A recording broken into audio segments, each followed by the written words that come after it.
Assalamualaikum warahmatullahi wabarakatuh.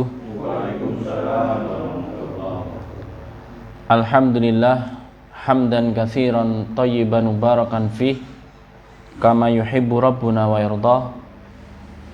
Wa asyhadu an la ilaha illallah wahdahu la syarikalah wa asyhadu anna Muhammadan abduhu wa rasuluh.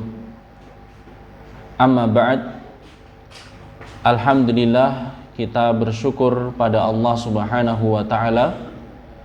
Pada pagi yang cerah ini Allah Subhanahu wa ta'ala berikan taufik kepada kita untuk bermajelis tafaqquh fiddin, mendalami agama Allah yang Allah Subhanahu wa ta'ala sampaikan melalui firman-firman-Nya. Semoga kita semuanya mendapatkan keberkahan di dalam majelis ini. Semoga kita semuanya mendapatkan ilmu yang bermanfaat, ilmu yang membuahkan amal solih dan pahala yang tiada hisab yang Allah Subhanahu wa ta'ala berikan di akhirat kelak. Amin.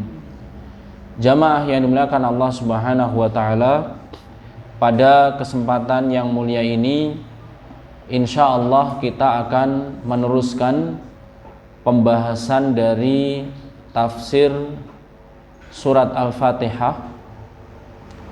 Dan pada kesempatan yang terakhir kita sudah bahas firman Allah Subhanahu wa ta'ala, Maliki Yaumiddin, yang menguasai hari pembalasan, ya. Dan sudah kita jelaskan panjang lebar, ya. Pada hari tersebut semua amalan hamba yang baik atau yang buruk akan dibalas oleh Allah Subhanahu wa ta'ala. Yang buruk bisa diampuni oleh Allah sehingga dia tidak mendapatkan keburukan. Yang baik bisa dilipat gandakan oleh Allah sehingga balasannya sangat besar sekali, ya, yang diterima oleh hamba tersebut. Kemudian juga faedah penting yang lainnya yaitu di akhirat kelak tidak ada penguasa kecuali Allah Subhanahu wa ta'ala. Yang berbeda dengan kondisi di dunia ini, ya, masih ada penguasa-penguasa dengan berbagai macam tingkatan dan levelnya, yang mungkin mereka itu bisa berbuat kezaliman, bisa berbuat aniaya, dan berbuat tidak adil, ya. Namun di akhirat kelak, Yaumuddin, hari pembalasan, semuanya dibalas oleh Allah Subhanahu wa ta'ala dengan sempurnanya balasan. Taib, kita lanjutkan jamaah dimuliakan Allah Subhanahu wa ta'ala.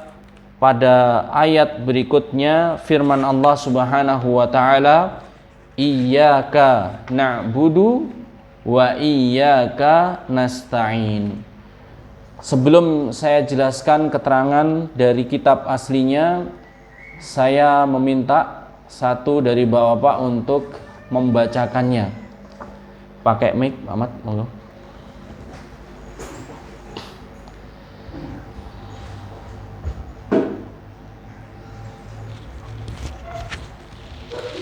Silahkan bukunya dibuka halaman 6. Ayat kelima, Iyyaka na'budu wa iyyaka nasta'in. Firman Allah Ta'ala, Iyyaka na'budu wa iyyaka nasta'in. Hanya kepada Engkaulah kami menyembah dan hanya kepada Engkaulah kami mohon pertolongan. yakni hanya kepadamu sajalah kami menyembah dan memohon pertolongan. Karena mendahulukan penyebutan objek berfungsi maupun membatasi, yaitu menetapkan hukum yang telah disebut dan meniadakan yang lainnya. Seolah-olah kita mengucapkan kami hanya beribadah kepadamu, bukan kepada selainmu. Kami hanya memohon pertolongan kepadamu, bukan kepada selainmu. penyebutan ibadah sebelum isti'anah merupakan bentuk penyebutan umum sebelum khusus dan sebagai bentuk perhatian didahulukannya hak Allah atas hambanya.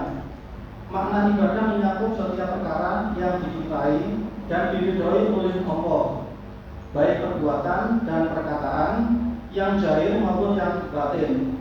Sedang isti'anah adalah penyadaran diri kepada Allah untuk mendapatkan manfaat dan menolak mudarat dengan didasari keyakinan kepadanya dan dalam mencapai hal tersebut. Beribadah dan memohon pertolongan pada Allah kepadanya merupakan dua sarana untuk menggapai kebahagiaan yang abadi dan keselamatan dari seluruh kejahatan. Maka tidak ada jalan menuju keselamatan kecuali dengan melaksanakan kedua hal tersebut.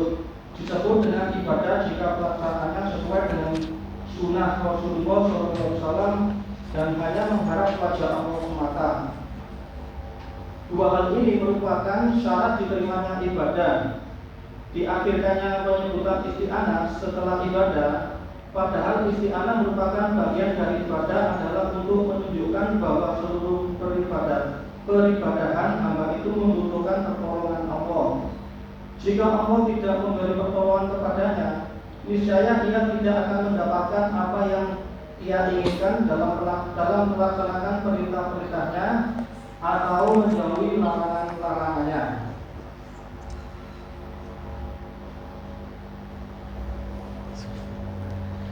Jazakumullah khairan.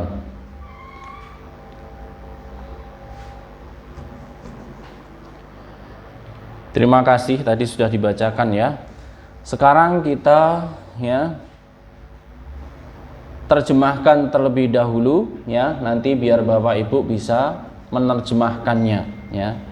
Silahkan diikuti. Iyyaka, hanya kepada Engkau. Na'budu, kami menyembah. Iyyaka na'budu, hanya kepada Engkau kami menyembah. Iyyaka na'budu, hanya kepada Engkau kami menyembah. Wa iyyaka, dan hanya kepada Engkau. Wa iyyaka, dan hanya kepada Engkau. Nasta'in, kami memohon pertolongan. Wa iyyaka nasta'in, dan hanya kepada Engkau kami memohon pertolongan. Wa iyyaka nasta'in, dan hanya kepada Engkau kami memohon pertolongan. Iyyaka na'budu wa iyyaka nasta'in. Iyyaka na'budu wa iyyaka nasta'in. Hanya kepada Engkau kami beribadah dan hanya kepada Engkau kami memohon pertolongan. Hanya kepada Engkau kami beribadah dan hanya kepada Engkau kami memohon pertolongan. Taib, barakallahu fik. Jamaah dimuliakan Allah Subhanahu wa taala, ini ayat yang sangat luar biasa sekali ya. Yang diungkap di dalamnya rahasia-rahasia ya, bagaimana agar kita itu bisa istiqomah di dalam beribadah ya. Yang diungkap di dalamnya juga bagaimana agar kita itu menjadi seorang yang lurus ya. Ini ikrar, pernyataan seorang hamba yang Allah Subhanahu wa taala ajarkan untuk kebaikan hamba ya. Kalau pada ayat-ayat sebelumnya ini berisi pujian-pujian bagi Allah, artinya keagungan-keagungan yang dimiliki oleh Allah Subhanahu wa taala, maka mulai pada ayat ini ya dan seterusnya sampai akhir ini nanti rahasia-rahasia penting yang dibutuhkan oleh seorang hamba. Di sini ada dua hal pokok ya, yaitu yang pertama adalah ibadah, kemudian yang kedua yaitu isti'anah ya, yang nanti akan kita berdalam sesuai dengan keterangan yang dibawakan oleh mufassir atau ahli tafsir di dalam keterangan ayat ini. Ya. Jadi itu ya poin penting di ayat ini. Ini pengungkapan rahasia yang Allah Subhanahu wa taala sebutkan agar seorang hamba bisa istiqomah, senantiasa berada di atas jalan kebaikan. Ya. Makanya Al-Fatihah ini dijadikan sebagai rukunnya sholat. Ya. Rukunnya sholat artinya kalau sholat yang dilakukan oleh seorang hamba tidak membaca surat Al-Fatihah ini, maka yang terjadi sholatnya itu batal, tidak sah. Ya. Ini penting sekali. Ya. Mari kita baca keterangan yang dibawakan oleh Asy-Syaikh Abdurrahman As-Sa'di rahimahullahu ta'ala. Iyyaka na'budu wa iyyaka nasta'in. Hanya kepada Engkaulah kami beribadah, dan hanya kepada Engkaulah kami memohon pertolongan. Ya. Pada paragraf yang pertama ini diungkap dari sisi bahasa. Ya.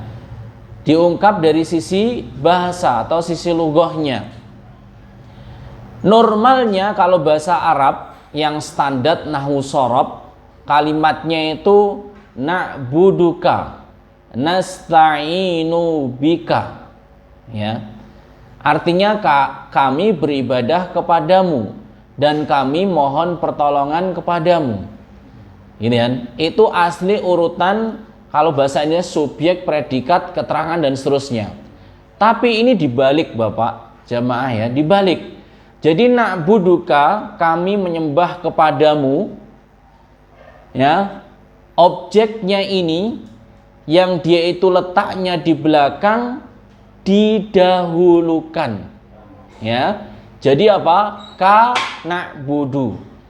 Karena domir ka itu tidak bisa berdiri sendiri, maka butuh penggandengnya karena dia itu domir muttasil. Maka jadinya iya, ya. Iyyaka na'budu.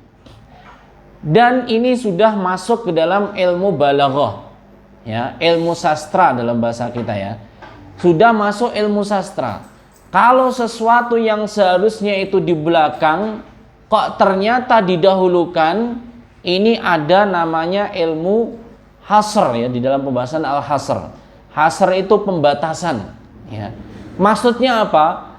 Na'buduka, kami beribadah kepadamu, kanya itu didahulukan. Iyyaka na'budu berarti kami hanya beribadah kepadamu dan tidak kepada yang lainnya.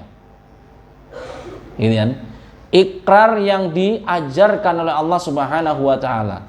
Ya. Demikian juga kata setelahnya wa iyyaka nasta'in. Normalnya SPOK-nya nasta'inu bika. Objeknya itu di belakang. Ini didahulukan iyyaka nasta'in. Ya, maksudnya adalah hanya kepadamulah, yaitu pada Allah kami memohon pertolongan. Jamaah yang dimuliakan Allah Subhanahu wa taala, selanjutnya ya itu tadi dari rahasia sisi lughahnya. Kemudian beliau menyebutkan di sini ya didahulukan ibadah na'budu daripada isti'anah nasta'in mimba bitaqdim. Ini adalah mendahulukan yang umum atas yang khusus.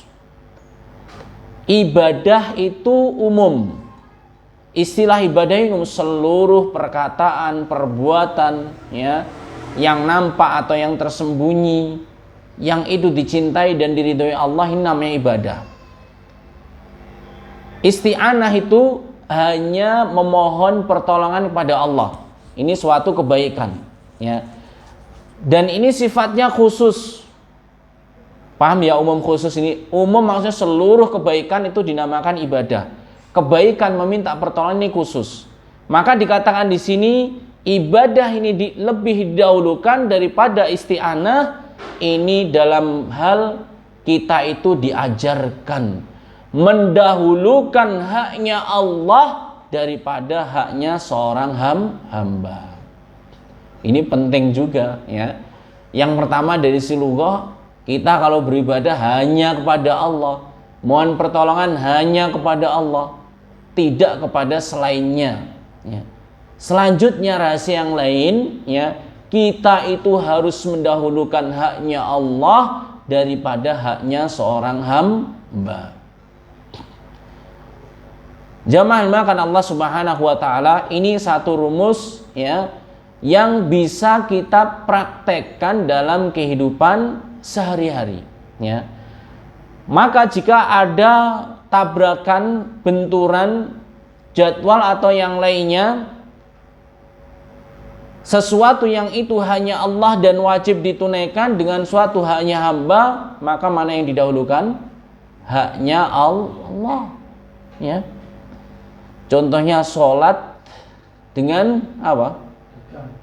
Olahraga gitu kan, misalkan, ya. Maka yang didahulukan, ya udah, dengan kaidah ini haknya Allah harus didahulukan daripada haknya seorang hamba. Ini kan. Kondisi tertentu haknya Allah itu diringankan juga, tapi tetap dilaksanakan. Contohnya tatkala safar, hanya Allah sholat 4 rakaat bisa jadi 2 rakaat. Sholat yang harus tepat waktu bisa dijamak, ya, diawalkan dan tapi tetap dilakukan. Jadi kaidah ini berlaku dalam kondisi apapun, akan tapi terkadang pelaksanaannya itu berbeda. Ini kan. Nah, ini pelajaran penting juga. Iyyaka na'budu wa iyyaka nasta'in. Kenapa ibadah itu didahulukan daripada isti'anah? Karena lebih mendahulukan haknya Allah daripada haknya makhluk. Wah, ini luas sekali, ya, di dalam kehidupan rumah tangga, pendidikan, ya, bermasyarakat. Nah, ini bisa diterapkan kaidah ini, ya. Bisa dipraktekkan. Misalkan ajakan untuk berbuat kemaksiatan, ya, di lingkungan kita. Misalkan apa? Ada suatu acara yang harus menyingkap aurat.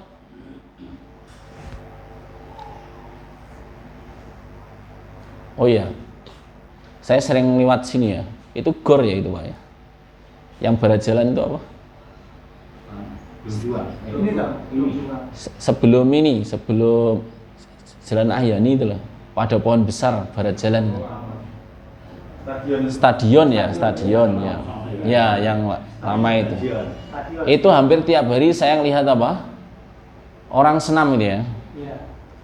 Ini di lingkungan juga kayak gitu. Misalkan, ya, diajak kayak gitu harus membuka aurat pakai kaidah ini. Iyyaka na'budu wa iyyaka nasta'in. Apa kaidahnya? Haknya Allah harus didahulukan daripada haknya makhluk. Ya. Berarti apa? Kalau ngikuti itu silahkan, tapi haknya Allah harus didahulukan. Tidak boleh bermaksiat dengan Allah. Artinya apa? Kerudungnya kemudian dilepas dan seterusnya, tidak diperbolehkan. Atau pakai baju, maaf, yang ketat kayak gitu, ya. Ini ditinggalkan. Jadi yang terbaik adalah al-jam'u, yaitu mengumpulkan semuanya dilakukan, tapi hanya Allah dijaga, haknya makhluk juga tidak diambil, dianiaya. Itu, ya.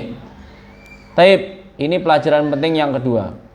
Kemudian selanjutnya, wal ibadah, dijelaskan di sini ibadah adalah ismun jami'un. Ini suatu istilah yang mencakup segala sesuatu yang dicintai Allah dan diridhoinya.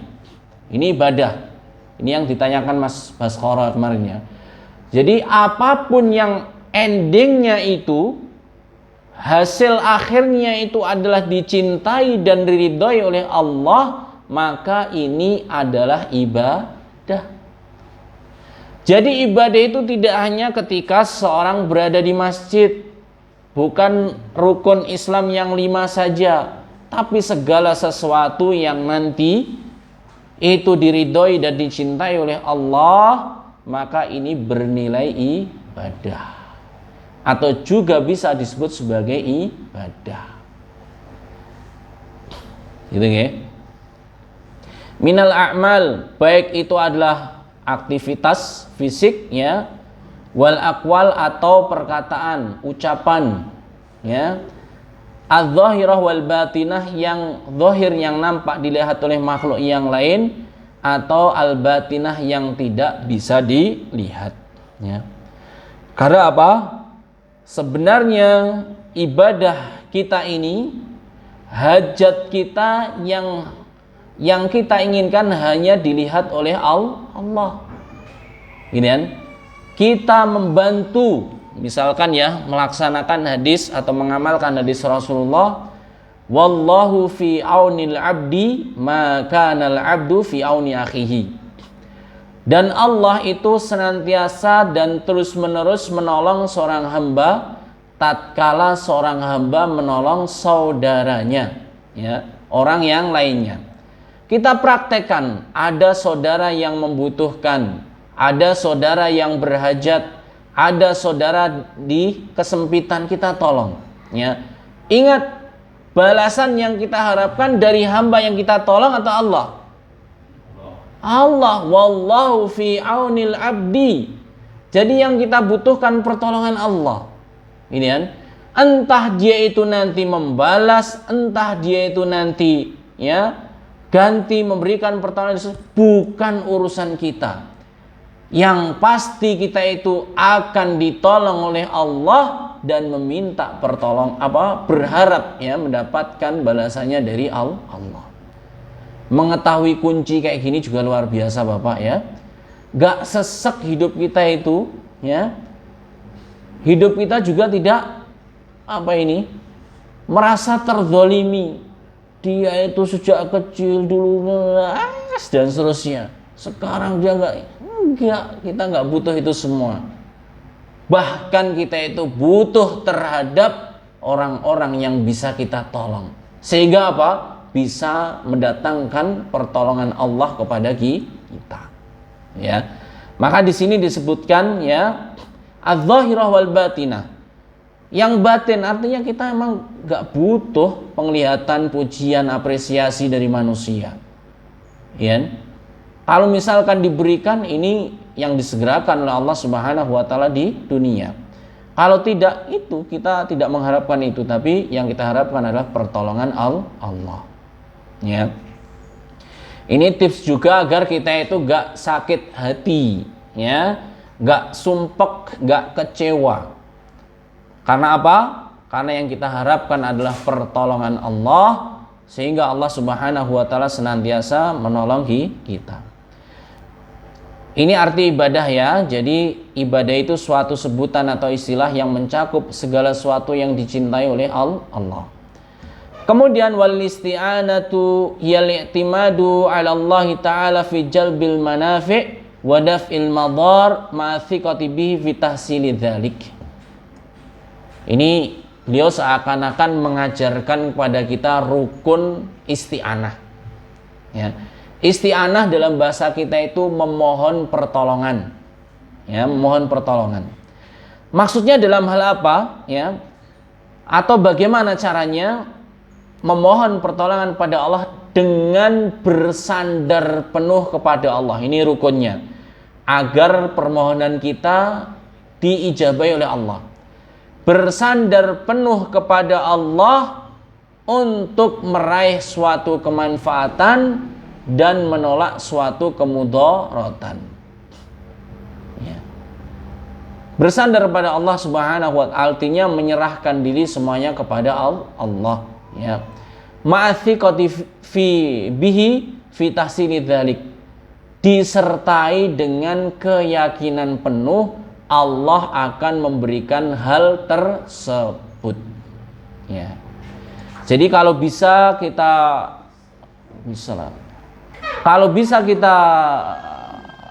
jadikan suatu rumus, ya. Jadi rukunnya isti'anah yang disebutkan di sini ketika seorang meminta pertolongan kepada Allah, bagaimana tadi? Yang pertama, kita harus bersandar kepada Allah. Tidak boleh bersandar kepada kekuasaan seperti Fir'aun. Itu melalaikan pada Allah dan dihancurkan oleh Allah. Tidak bisa bersandar juga dengan kekayaan atau ilmu seperti Qarun, sehingga melupakan Allah kemudian dihancurkan oleh Allah. atau bersandar zaman sekarang dengan teknologi, dengan link-link rekanan yang kita miliki, ya, kawan-kawan dan seterusnya. Ini tidak, ya.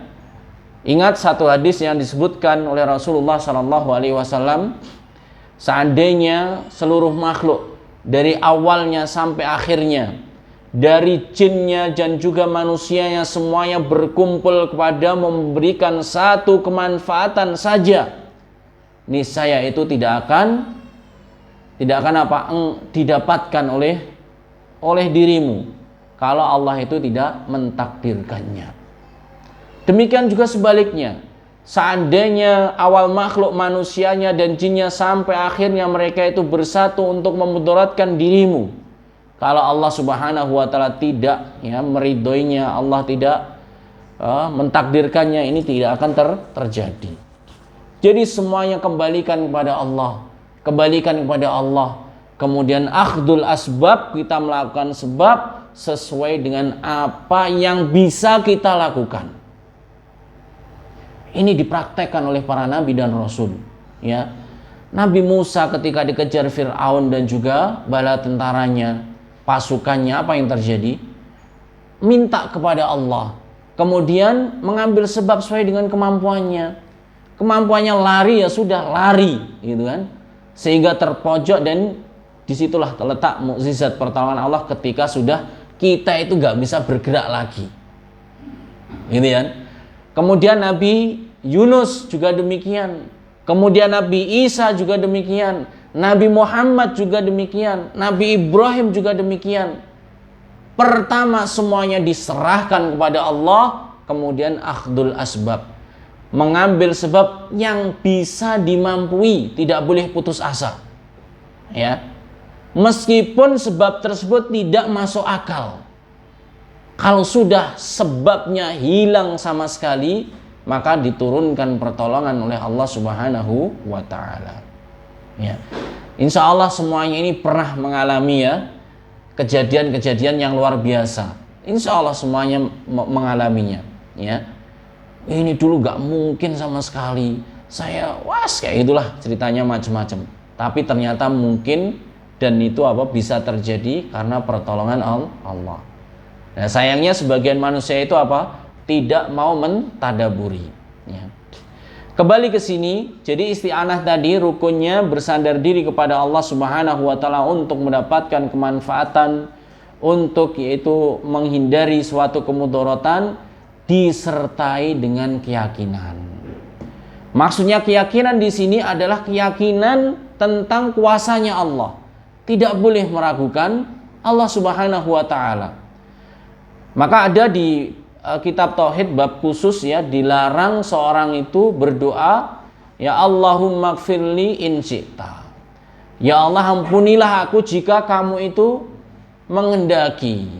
Ini seakan-akan Allah itu gak kuasa untuk mengampuni, ya. Gak boleh seperti itu. Minta secara sempurna kepada Allah. Nabi pun juga mengajarkan kepada umatnya, apabila kalian meminta surga, mintalah surga Firdaus, karena dia adalah surga yang paling tengah, ya, surga demikian.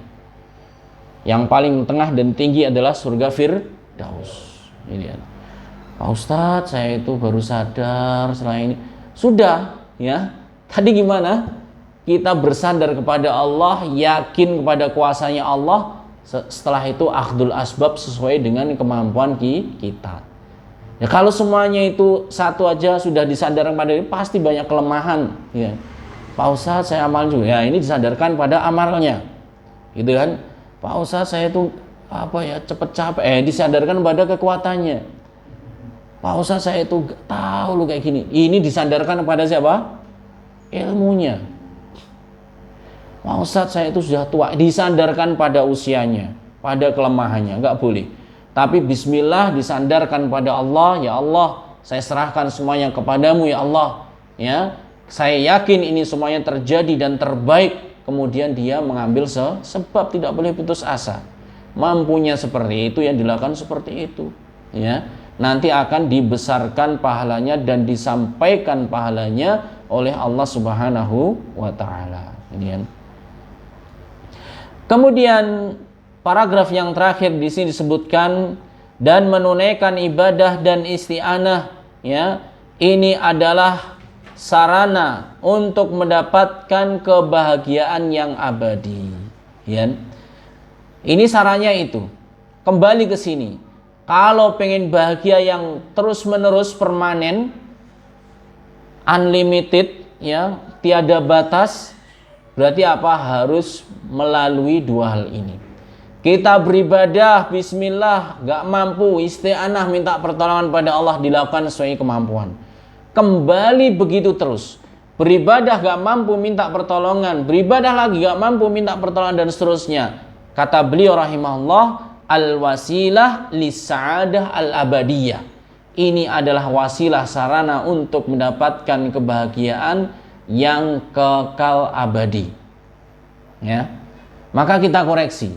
Kita melakukan suatu kebaikan, ibadah tadi, ya. Kok merasa berat gak mampu, isti'anah, minta tolong pada Allah, pasti diberikan yang terbaik. Lagi beribadah, gak merasa gak mampu, isti'anah kepada Allah, dan seterusnya.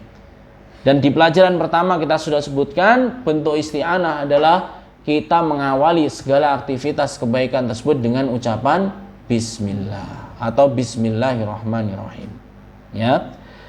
Kemudian, dan keselamatan dari seluruh hal-hal yang berbahaya, ya. Penjagaan Allah Subhanahu wa taala ini diberikan pada orang-orang yang apa? Beribadah dan beristi'anah kepada Allah. Antum tahu ceritanya atau kisah, salah satu kisah yang disebutkan dalam surat Al-Kahfi, yaitu hartanya anak apa? Yatim yang diselamatkan oleh Allah dengan runtuhnya bangunan tersebut. Ya. Ini ada ulama yang menyebutkan faedah penting, kesolehan orang tua nanti bisa dinikmati oleh anak keturunannya. Sekali lagi, kesolehan orang tua berarti apa? Ibadahnya mereka, ketakwaan mereka nanti akan dinikmati oleh siapa? Anak keturunan mereka, ya. Nah, ini penting. Jadi solehnya anak kita awalnya itu ya dari kita. Jangan melulu kalau anak bandel, ini kalau boleh dibahasakan bandel, ya. Kalau anak itu susah diatur, kalau anak itu terus bantah misalkan, ini yang perlu dikoreksi pertama kali adalah diri kita. Dan tidak boleh putus asa dengan ujian tersebut. Ya, tidak boleh putus asa. Tapi kita harus terus berharap pada Allah Subhanahu wa taala kebaikan anak tersebut, menjadi anak yang soleh. Kita awali pada diri kita dan kita berdoa kepada Allah agar dia itu menjadi anak yang soleh, ya. Mungkin antum semuanya, ya, tidak asing dengan ceritanya Syekh Abdurrahman As-Sudais, ya. Beliau imam di Masjidil Haram, ya. Dan sudah lama, kalau nggak salah 30 tahun lebih, Mas, ya. Beliau jadi imam di Masjidil Haram dengan gantian dengan imam yang lain. Tapi kalau antum umroh, kalau belum dengarkan atau haji, belum dengarkan suara beliau, seakan-akan belum haji dan umroh, ya. Belum kunjung ke sana gitu kan.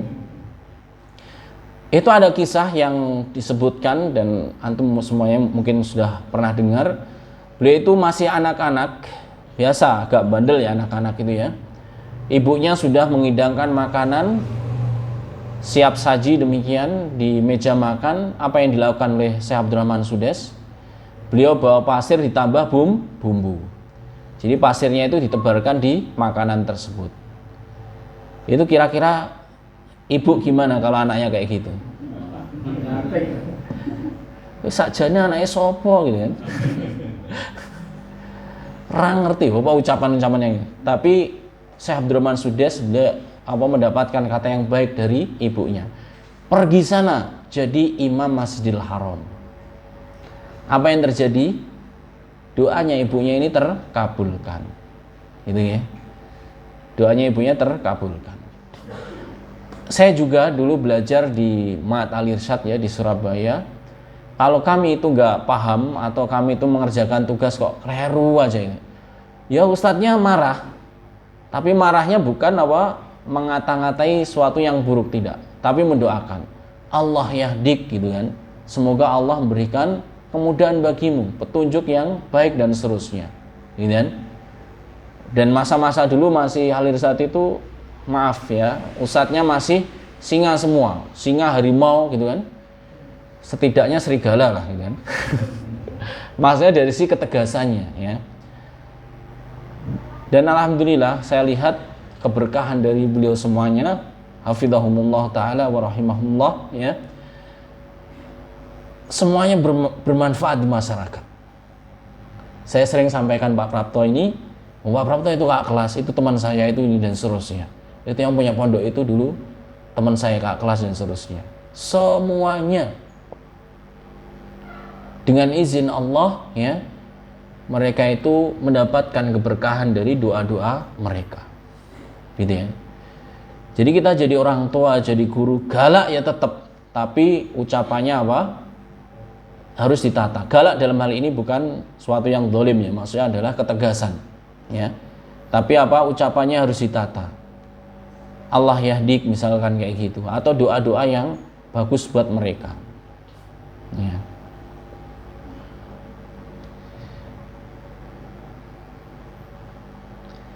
Taib, dan banyak cerita yang lain ya yang menunjukkan. Jadi di sini kesolehan orang tua ini akan dinikmati juga oleh anak-anaknya, gitu, oleh anak-anak mereka. Maka tidak ada jalan keselamatan kecuali menunaikan keduanya. Kalau pengen selamat dunia kita dan juga akhirat kita, maka kita harus memperkuat ibadah dan meminta pertolongan kepada Allah Subhanahu wa Ta'ala. Sudah harus yakin insya Allah semua urusan itu beres ya. Semua urusan itu beres. Kemudian selanjutnya beliau menyebutkan, dan ibadah itu bisa dikatakan ibadah ya kalau dia itu terpenuhi dua syarat. Yang pertama sesuai dengan petunjuk Rasulullah, kemudian yang kedua dengan niat yang ikhlas, yaitu berharap hanya kepada Allah Subhanahu wa Ta'ala, baru ini dikatakan sebagai kebaikan atau ibadah ya. Jadi tidak bisa kita hanya mengatakan yang penting ikhlas gitu kan. Yang penting ikhlas ya, ini nggak boleh. Bahkan yang haram pun dengan yang penting ikhlas ini tidak akan menjadikan yang haram jadi halal gitu kan. Bahkan ibadah pun, saya katakan ibadah pun, kalau dia hanya mengatakan yang penting ikhlas tapi tidak sesuai dengan contoh Rasulullah, ini juga tidak dikatakan sebagai ibadah ya. Ini penting sekali ya. Jadi mulai kita tata, apakah sholatku ini sesuai dengan contoh Rasulullah, apakah puasaku ya, atau ibadah-ibadah yang lainnya ini sesuai dengan contoh Rasulullah. Kalau belum, kita perbaiki dan kita jaga niat kita, insya Allah itu nanti akan beribadah. Maka dengan dua perkara ini sesuatu bisa dikatakan dengan ibadah. Kemudian faedah yang terakhir yang disebutkan oleh beliau ya, kenapa disebutkan meminta pertolongan setelah melakukan ibadah ya. Kalau tadi didahulukan ibadah atas meminta pertolongan karena haknya Allah itu didahulukan daripada haknya makhluk. Sekarang juga ada rahasia lain. Kenapa memohon pertolongan disebutkan setelah ibadah? Padahal mohon pertolongan juga termasuk ibadah. Dan kenapa bukan ibadah-ibadah yang lainnya? Misalkan ya disebutkan, hanya kepadamulah kami beribadah dan hanya kepadamulah kami sholat, gitu kan bisa saja. Hanya kepadamulah kami beribadah dan hanya kepadamulah kami berkorban, itu juga bisa. Tapi di sini disebutkan ya isti'anah, bukan ibadah yang lainnya. Dikatakan oleh beliau ya, karena seorang hamba tidak bisa ya menunaikan seluruh ibadah yang dia lakukan kecuali atas pertolongan Allah. Ya. Betapa banyak orang yang sehat namun tidak berpuasa dan sholat. Betapa banyak orang yang berkelimpahan harta tapi enggan bayar zakat, sedekah, infak, umroh dan haji. Menolong orang-orang yang membutuhkan. Maka di sini rahasia besar, ya. Mungkin kita juga memiliki ilmu yang banyak, ada puasa ini, ada sholat ini, ada ibadah ini, ada ibadah itu. Tapi na'udzubillah min dzalik, semoga kita dilindungi oleh Allah Subhanahu wa taala dari ilmu yang tidak bermanfaat, ya. Kita hanya sekedar tahu, tidak mampu untuk melakukan. Kenapa? Karena kita hanya angan-angan saja, tidak memohon pertolongan kepada Allah. Nah, ini yang saya sebutkan di awal. Inilah rahasia seorang itu bisa istiqomah dan senantiasa di atas kebaikan. Ketika seorang mengumpulkan antara ibadah dan memohon pertolongan kepada Allah, ya. Fa innahu illam yu'inillahu lam yahsul lahu ma yuriduhu min fi'lil awamir wajtinabin nawahi, ya. Maka sungguhnya kalau Allah tidak menolong seorang hamba, dia tidak akan mampu, ya, melakukan apa yang dia inginkan berupa menunaikan perintah Allah dan meninggalkan larangan-larangan Allah. Ini, ya. Jadi banyak juga yang dia itu tahu perbuatan kemaksiatan, dosa dan seterusnya, tapi masih terjerumus di dalamnya. Karena lupa apa? Memohon pertolongan kepada Allah untuk meninggalkan perbuatan tersebut, ya. Maka kalau ada kebaikan, jamaah yang dimuliakan Allah Subhanahu wa taala, kita itu berdoa. Ada ilmu yang kita ketahui, kita berdoa. Semoga Allah mudahkan untuk melakukannya. Kemudian semoga Allah Subhanahu wa taala mudahkan kita untuk mengamalkannya. Ini isti'anah juga. Kalau ada keburukan, naudzubillah min dzalik, ya, kita berlindung pada Allah dari perbuatan tersebut. Semoga kita dilindungi Allah dari terjerumus pada kemaksiatan ini, dosa ini dan seterusnya. Kemudian ini praktek nyata, ya, bagaimana kita mengamalkan dua kalimat ini, iyyaka na'budu wa iyyaka nasta'in, ya. Hanya kepadamulah kami beribadah dan hanya kepadamulah kami memohon pertolongan. Maka tidak ada sebenarnya kalau kita mengetahui yang demikian, ya, kesombongan pada diri kita, keangkuhan, ujub dan seterusnya. Kenapa? Kita bisa mendapatkan ini, kita bisa melakukan itu, kita bisa meninggalkan ini, kita bisa meninggalkan itu dan seterusnya. Ini adalah pertolongan Allah Subhanahu wa taala, ya. Ini pertolongan Allah Subhanahu wa taala.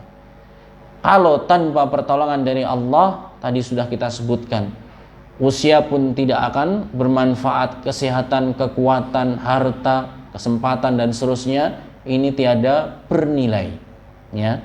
Karena apa? Boleh jadi dia meninggalkan suatu perintah dan terjumus pada suatu yang dilarang oleh Allah Subhanahu wa taala, ya.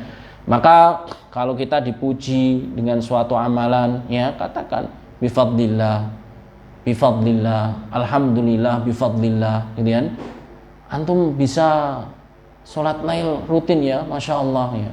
Katakanlah alhamdulillah bifadlillah, segala puji milik Allah, ya, kita diberikan kenikmatan tersebut. Ini kalau dipanjangkan, ya, bifadlillah ini adalah karunia dari Allah. Seandainya bukan kemudahan dari Allah, aku juga mungkin tidur saja, bangun setelah sholat subuh, gitu, ya. Naudzubillah min dzalik, ya. Jadi demikian kalau kita dipuji seperti itu, ya. Tapi kalau kita terjatuh pada kemaksiatan, ya jangan menyalahkan Allah, ya. Loh, kenapa kamu melakukan ini? Riba. Ya ini takdirnya Allah. Sebelum langit dan bumi diciptakan. Nah, ini kayaknya betul, tapi apa, sesat, ya. Karena kemaksiatan itu apa? Terjatuh karena kelalaian manusia. Taib barakallahu fik, ini hal-hal penting yang ada pada ayat firman Allah Subhanahu wa taala, iyyaka na'budu wa iyyaka nasta'in. Demikian yang saya sampaikan, ya, terkait dengan tafsir dari ayat ini.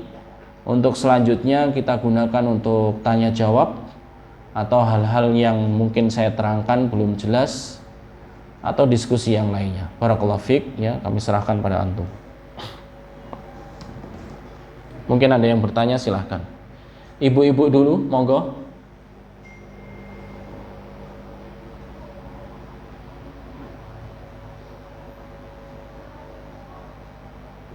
Bismillahirrahmanirrahim. Assalamualaikum warahmatullahi wabarakatuh. Waalaikumsalam warahmatullahi wabarakatuh. Ingin bertanya, tadi kalau Ustaz jelaskan bab isti'anah itu adalah memohon pertolongan kepada Allah untuk mendapatkan manfaat dan menjauhkan dari mudarat. Kemudian diikuti dengan usaha semampu kita, itu saja. Tapi pada kenyataannya kan kita sering mendengar istilah kan ikhtiar dulu dipolkan baru nanti kita berdoa sama Allah, kan seperti itu biasanya. Usaha dulu diiringi dengan doa. Nah seperti itu bagaimana Ustaz? Assalamualaikum warahmatullahi wabarakatuh. Waalaikumsalam. Ini kalau membicarakan secara umum nggak apa-apa seperti itu. Artinya ada ikhtiar, ada doa, gitu. Tapi kalau berbicara secara teknisnya terperinci, maka letaknya isti'anah itu ya di depan, ya di tengah, ya di akhir. Ya, di depan isti'anah agar kita itu bisa menunaikan, ya. Ketika sedang berlangsung kita isti'anah agar diberikan kemampuan. Kemudian yang terakhir isti'anah agar kita itu diberikan yaitu hasil yang terbaik, gitu kan. Jadi kalau teknisnya itu ya isti'anah dimanapun, di awal, kemudian di tengah, dan juga di akhir. Adapun kaidah umumnya dalam hal misalkan kalau kamu pengen mendapatkan suatu, kalau kamu pengen misalkan terhindar dari suatu, ya kamu harus banyak berdoa dan ikhtiar, gitu kan. Ini adalah ya ucapan secara umum. Adapun teknisnya seperti yang dijelaskan di dalam tafsir tadi, ya. Demikian Ibu maksudnya. Jadi ada sifatnya umum, ada sifatnya itu khusus. Barakallahu fiik.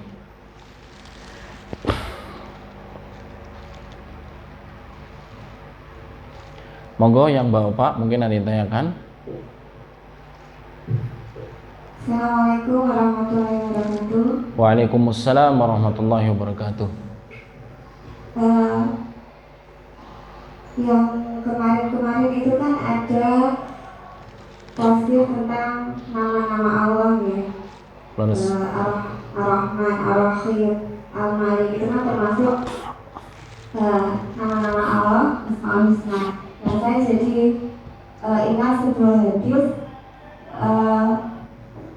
Allah itu memiliki 99 nama Asmaul Husna. Siapa yang menjaganya, maka dia masuk surga. Seperti itu, ya. Nah, yang saya tanyakan, maksud menjaganya itu seperti apa, ya? Soalnya kan sekarang misal anak TK saja juga sudah diajari Asmaul Husna, hafal Asmaul Husna. Apakah hanya cukup menghafalkan atau bagaimana? Itu saja. Assalamualaikum warahmatullahi wabarakatuh. Waalaikumsalam warahmatullahi wabarakatuh. Man hafidhaha, ya, barang siapa yang menjaganya, atau ada yang mengatakan menghafalkannya, dakhalal jannah, dia akan masuk surga. Maksudnya adalah memberikan hak-hak atas nama tersebut, mulai dari memahaminya dengan benar, ya, terus kemudian mengamalkannya dengan benar, ya, terus kemudian dia senantiasa menjadikan itu adalah bagian dari amalnya. Ini yang dimaksud dengan menjaganya dan dia itu masuk ke dalam surga. Kita kupas satu persatu. Pertama yaitu memahaminya dengan benar. Artinya memaknai nama-nama tersebut sesuai dengan apa yang diajarkan oleh Rasulullah SAW. Ya, misalkan ya tadi Ar-Rahman, Ar-Rahim, Al-Malik, gitu kan. Ya kita namai Allah Subhanahu wa taala dengan nama tersebut dan memiliki sifat yang terkandung di dalam nama tersebut, ya, dengan sifat yang sempurna. Ini pemahaman yang benar. Artinya kalau ada di dunia ini orang yang memiliki rahmat kasih sayang dari makhluk ini ya, sebaik-baik manusia itu pasti ada kekurangannya. Tapi kasih sayangnya Allah adalah kasih sayang yang sempurna. Kekuasaan Allah adalah kekuasaan yang sempurna. Ini yang pertama ya. Barang siapa menjaganya itu menjaga maknanya tersebut dengan benar ya, tidak keliru. Kemudian yang kedua yaitu mengamalkannya. Ya, maksudnya mengamalkannya gimana?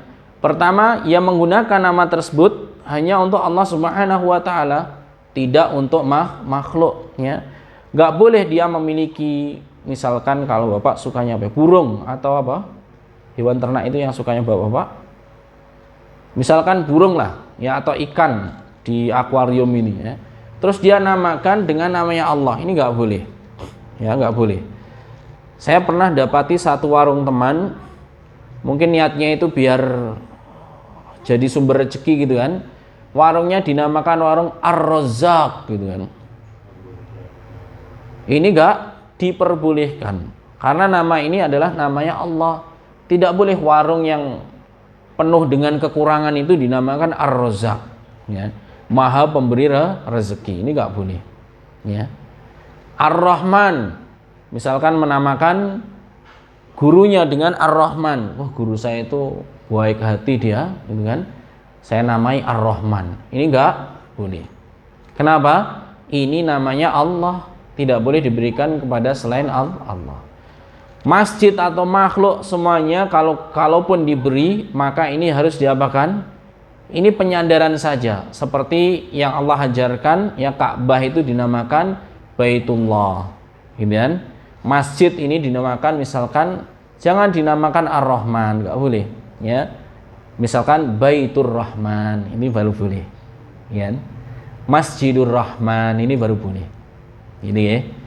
Ini dua, yaitu mengamalkannya dengan benar. Terus kemudian yang ketiga, menggunakan nama-nama tersebut untuk beribadah. Ini juga termasuk penjagaan. Ketika dia berdoa, ya, bertawasul dengan nama-nama tersebut. Ya Allah, ya Ghani, ya Allah, ya Ghani, misalkan itu kan. Ya Karimur Rahman, saya minta kelimpahan rezeki, dan seterusnya. Ya, ini menggunakan apa? Nama-nama tersebut. Jadi yang dimaksud dengan hafidhaha, menjaganya itu tidak hanya sekedar hafal. Kalau hafal, mungkin anak-anak TK sama guru TK ini adalah apa? Orang yang paling hafal gitu kan. Tapi belum tentu menjaganya. Demikian keterangannya ya. Jadi yang dimaksud menjaga adalah memenuhi poin-poin tersebut. Kalau ringkasnya yaitu memberikan hak nama tersebut yang tepat pada Allah Subhanahu wa taala. Barakallahu fiik. Monggo setelahnya kalau ada.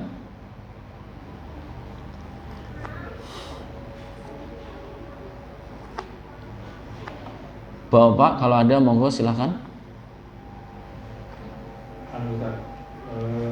Dalam Al-Quran kan sering bukan akal dan bagi orang yang berakal, bagi orang yang berpikir gitu.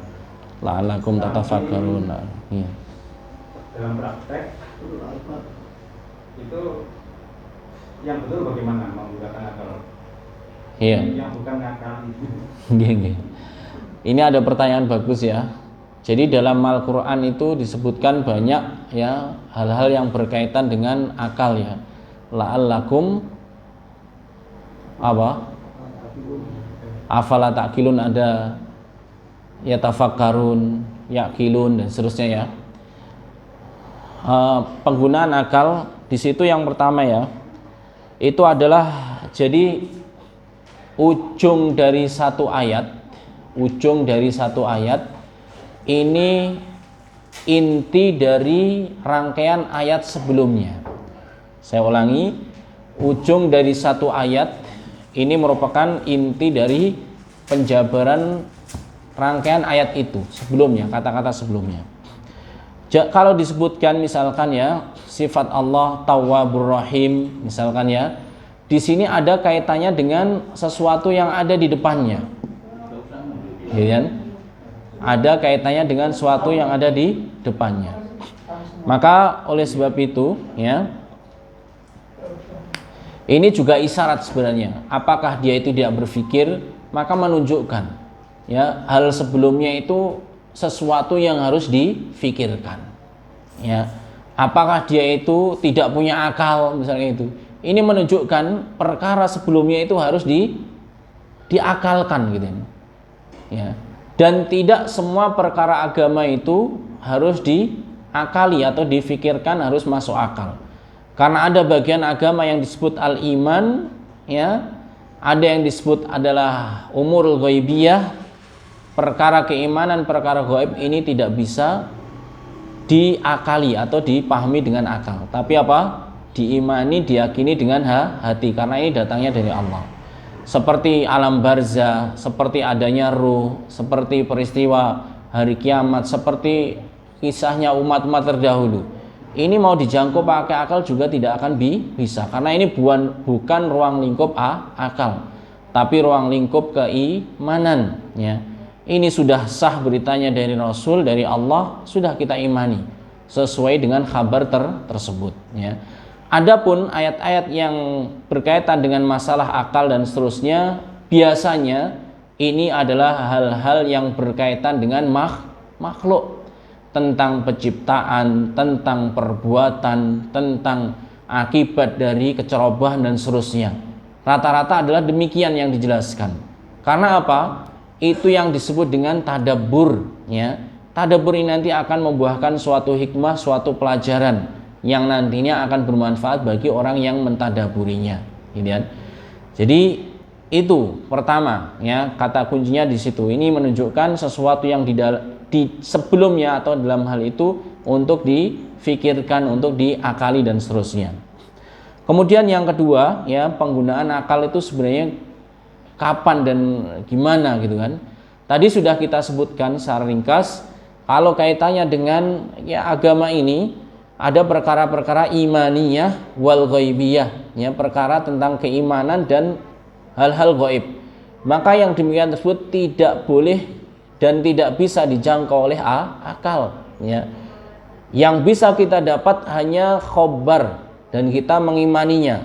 Selama khobar itu benar, datangnya dari Rasulullah, sah dari beliau dan benar, ya, dari Al-Qur'an, maka tidak ada pilihan yang kedua. Hanya satu pilihan, sami'na wa ata'na. Kami mendengar, kami taat. Itu aja, ya. Adapun perkara yang lainnya, tafakkaru fi khalqillah wala tafakkaru fillah, ya, kaidahnya ini. Jadi silahkan kalian berpikir di dalam makhluk Allah, ya, perbuatan-perbuatan makhluk, akibat perbuatan makhluk, ya, inti dari makhluk tersebut silahkan. Ini bukan hal-hal gaib. Kalau itu semakin dalam maka ini semakin baik, gitu kan.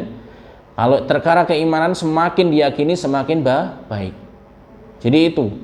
Ini bukan dikotomi, ya, tapi memang dipisah itu oleh Allah Subhanahu wa taala antara perkara gaib dan perkara yang selainnya, ya. Maka fungsi akal adalah berpikir pada hal-hal yang Allah Subhanahu wa taala perintahkan, yaitu selain Allah, ya. Dan yang kedua, ya, untuk memahami agama Allah, itu fungsi akal dengan benar. Taib, barakallahu fik.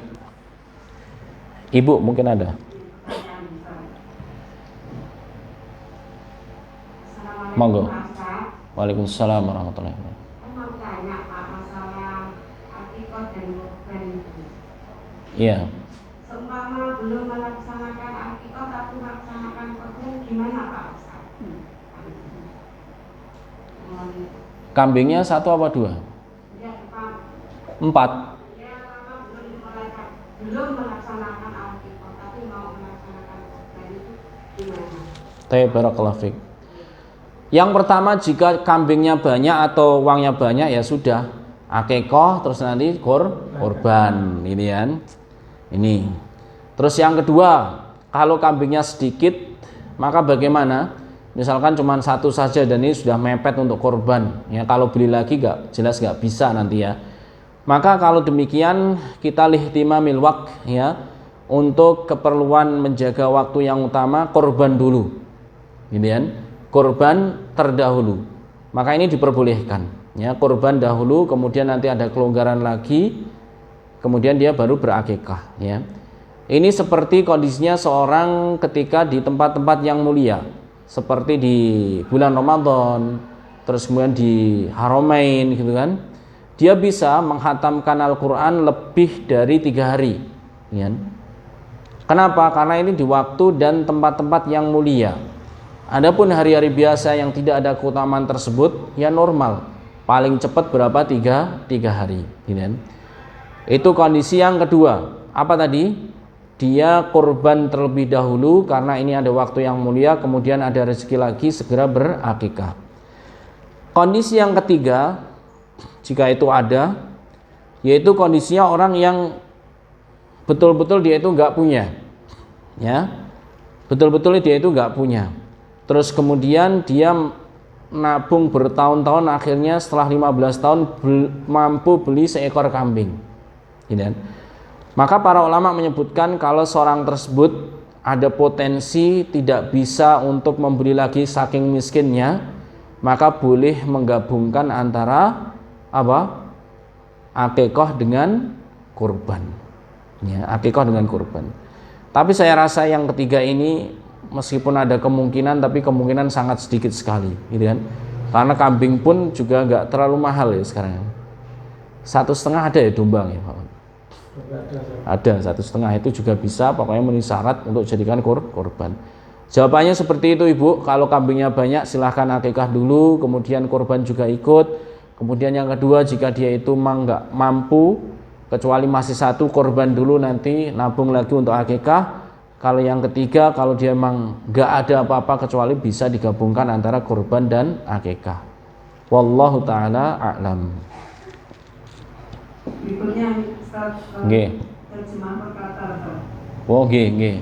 Berarti ditutup ya sesi tanya jawab. Taib barakallahu fik.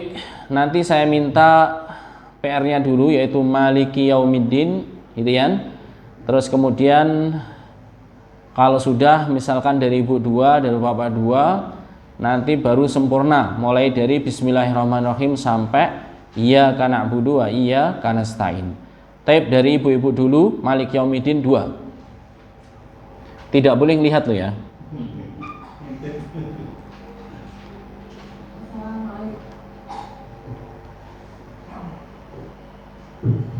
Assalamualaikum warahmatullahi wabarakatuh. Waalaikumsalam. Saya mau memperkenalkan yang kemarin, Maliki Yaumiddin. Maliki yaitu yang menguasai, Yaumiddin dari pembalasan. Maliki Yaumiddin yaitu yang menguasai hari pembalasan. Taib barakallahu fik. Monggo. Tambah lagi. Minimal 1 lagi.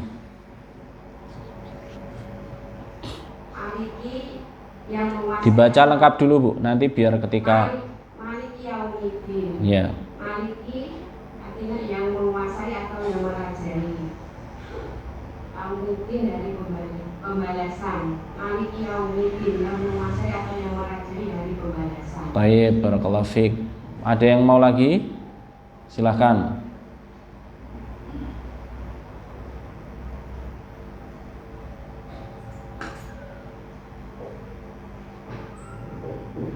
Maliki Yaumiddin, Maliki yang menguasai, Yaumiddin dari pembalasan. Maliki Yaumiddin yang menguasai dari pembalasan. Baik, barakallahu fik. Sekarang kita sebelumnya bawa dulu 2 ya, 2 dulu. Monggo silakan.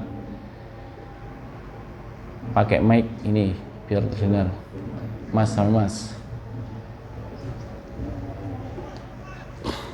Maliki Yaumiddin, Maliki yang menguasai hari pembalasan, Yaumiddin yang pembalasan, Maliki Yaumiddin yang menguasai hari pembalasan. Baik, barakallahu fik, tambah 1.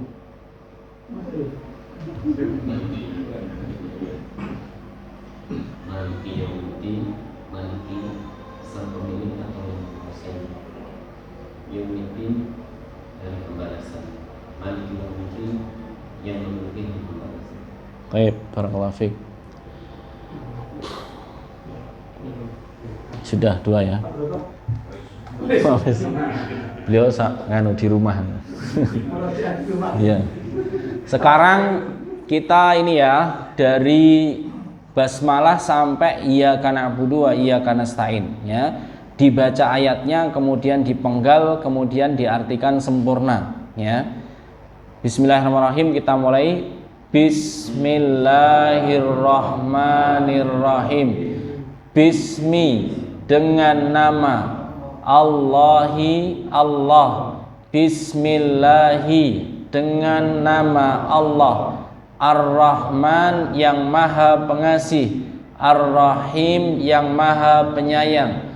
Bismillahirrahmanirrahim dengan nama Allah yang maha pengasih, maha penyayang. Alhamdulillahi rabbil alamin.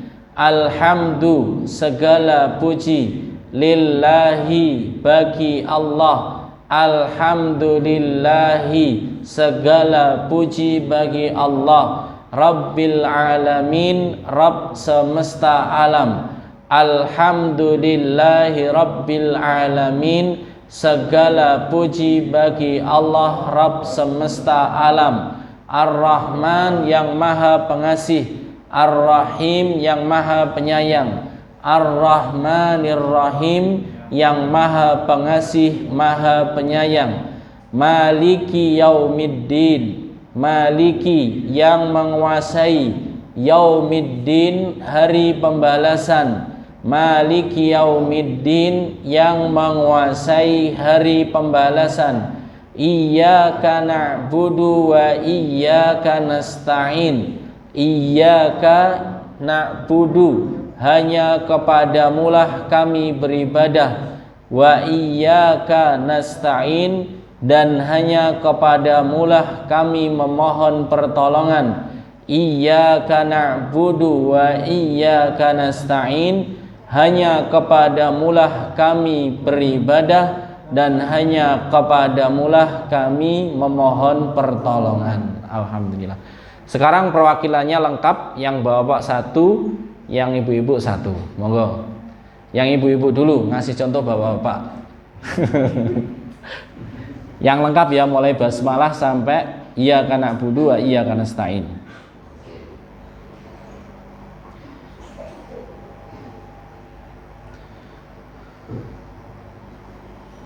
Bismillahirrahmanirrahim. Bismi dengan menyebut nama, lillah Allah. Bismillah dengan menyebut nama Allah. Ar-Rahman yang maha pengasih, Ar-Rahim yang maha penyayang. Bismillahirrahmanirrahim dengan menyebut nama Allah yang maha pengasih, maha penyayang. Alhamdulillahirabbil alamin. Alhamdulillah dengan segala puji, lillah Allah. Alhamdulillah, lillah bagi Allah atau untuk Allah. lillah untuk Allah. Alhamdulillah segala puji untuk Allah. Rabbil alamin, Rabb alam semesta.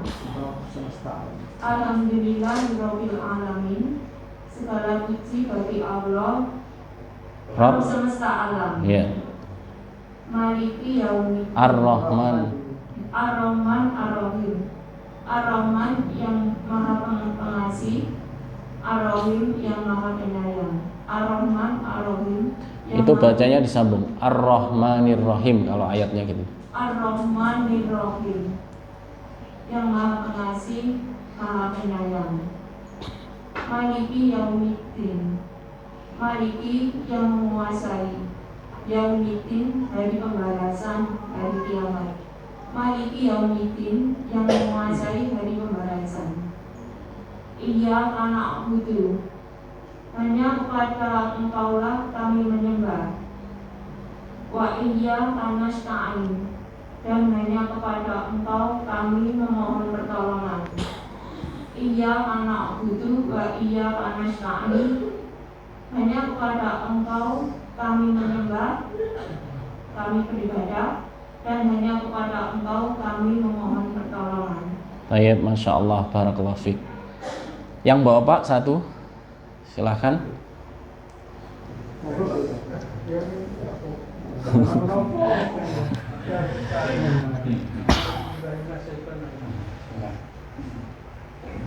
Bismillahirrahmanirrahim. Dengan nama Allah yang Maha Pengasih Maha Penyayang. Alhamdulillahirabbil alamin. Alhamdulillah segala puji bagi Allah. Alhamdulillahirabbil alamin. Rabbil alamin. Rabbil alamin, semesta alam. Semesta alam. Maliki yaumiddin. Ar-Rahmanir Rahim. Ar-Rahmanir Rahim, yang Maha Pengasih lagi Maha Penyayang. Maliki yaumiddin, yang menguasai hari pembalasan.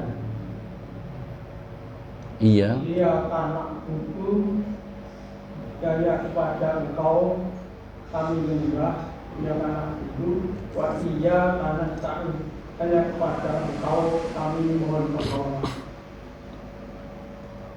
Ayo, sini Mas.